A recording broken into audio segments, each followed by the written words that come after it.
Okay. Paul mentioned this. This is something I've written about, actually. People. People are your best asset, right? People are your best asset? Yeah. Wrong. Okay. The reason I say wrong, and I'm not for 1 second, as you'd imagine, saying that people aren't critical to a business, but the point about an asset and ownership of an asset is critical. If you work for me and you are my asset, that is called slavery. Okay? Now, last time I looked, that did run contrary to the Human Rights Convention and doesn't happen very often. So the fact that we do, and this is a critical distinction, the human capital embodied in an individual is their asset. Okay? They own it. It's them. It's theirs. And what we're doing as businesses is we're renting that asset. We're putting that asset to use in our businesses. Now, if you own an asset, the way you invest in it is entirely different to whether you don't own an asset. I'll give you an example. If you own your own house, you build an extension on the back, no problem. If you're renting a flat, are you going to fit a new kitchen in that flat? Are you going to build an extension on a house that you're renting?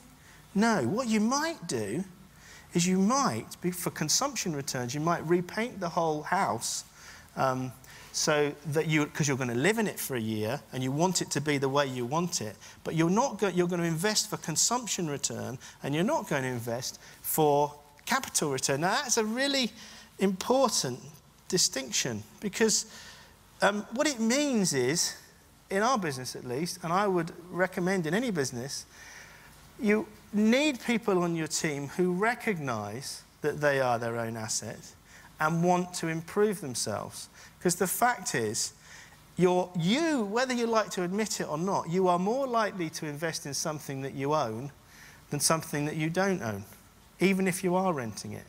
And so it's absolutely critical, in my mind, to make sure that the people that we employ in our businesses invest in themselves. And that is all about employing an attitude, and we've heard a lot of that today.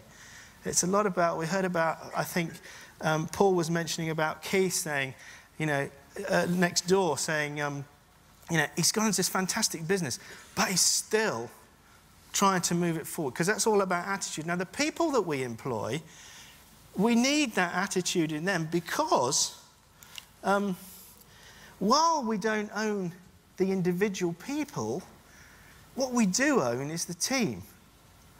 The team is something that is part of our business. And investing in the team is absolutely critical to winning in any business. So investing in a team is certainly the right way to go. I mean, if you think about, I don't know, football team, Manchester United, I mean, they train all week.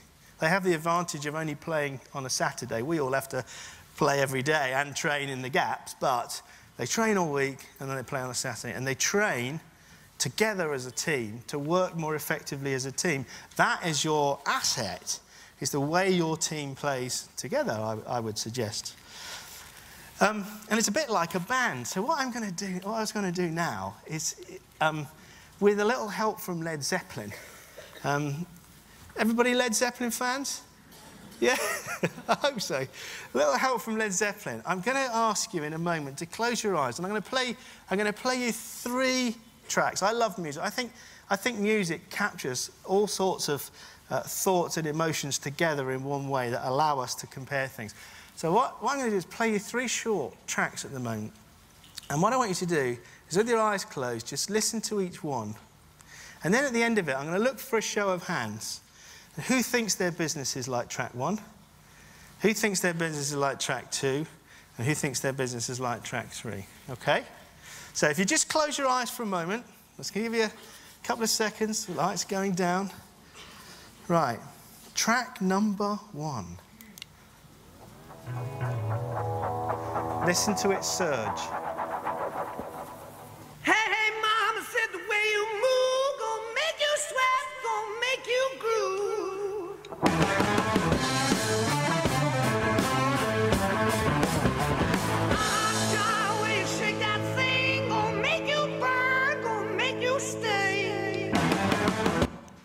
keep your eyes closed.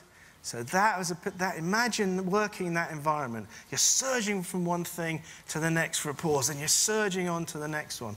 How about this? Rock and roll. Never stops. Day in, day out.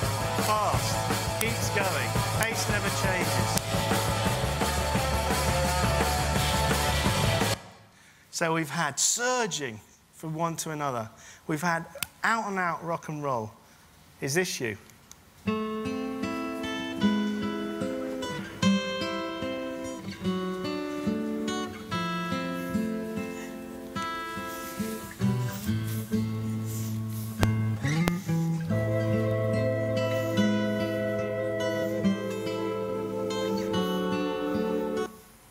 Right.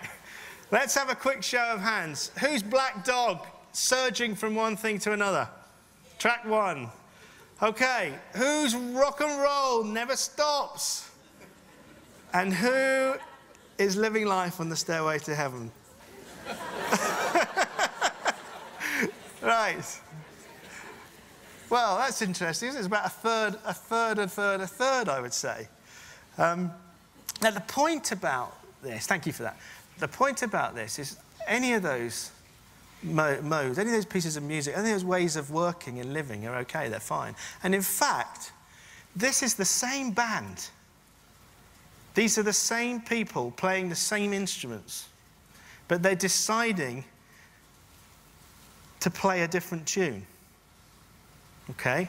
And so the important thing for me from all of this is if you get people in the band or on the bus, according to Jim Collins, or whichever way, if you get the right people with the right attitude who can play their instruments and want to get better at playing their instruments, doing the thing that they do, they are dedicated to their own human capital.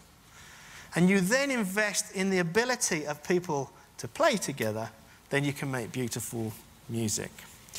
So, the nugget number three for me, nugget number three is employ people. Only employ people who want to invest in themselves. We've heard, next door I think it was, we heard one presentation saying, was it good that person X left the business? Yes, was the answer. Yes, it is good. If people do not, it's absolutely wrong for any of us to spend our lives, we have one shot at this, to spend our lives working in a business trying to do something that we are not bought into. It's completely wrong to expect any of our people to want to do that. And therefore, it's perfectly natural, if you decide you want to do something, to let people go and to encourage people to go and spend their lives the way that's aligned with what they want to do with their lives. So, number one, only employ, to the extent that you can, people that are up for self-development. And two, really invest much more than you are at the moment in the team playing together as a band. Because just think of what you're up for. Just think of the analogy between us running a small business and, as I said, a football team. They train all day, every day, for one match on a Saturday. We're working all day in the gaps trying to find 5 minutes to do some training. Okay? Training the team to play together, for me, is definitely a priority. Okay.